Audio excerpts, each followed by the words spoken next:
So I wanted to show you an idea I had. I've tried it on a couple of these.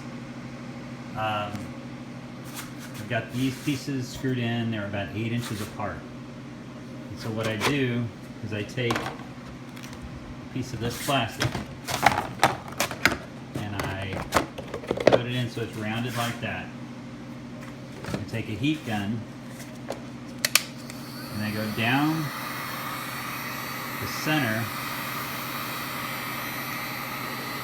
so it starts to heat up, and then I go around the outside edge to heat that up so it's going to round.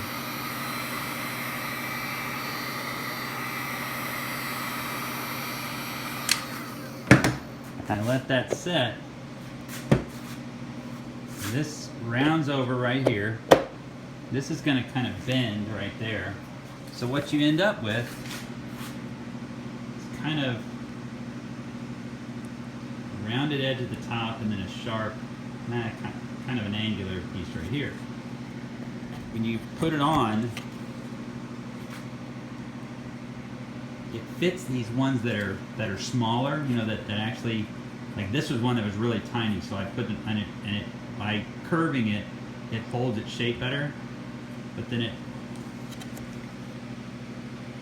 really, it's kind of a little bit of distortion there in the middle, but it kind of saves some of these headbands. So let me know what you guys think.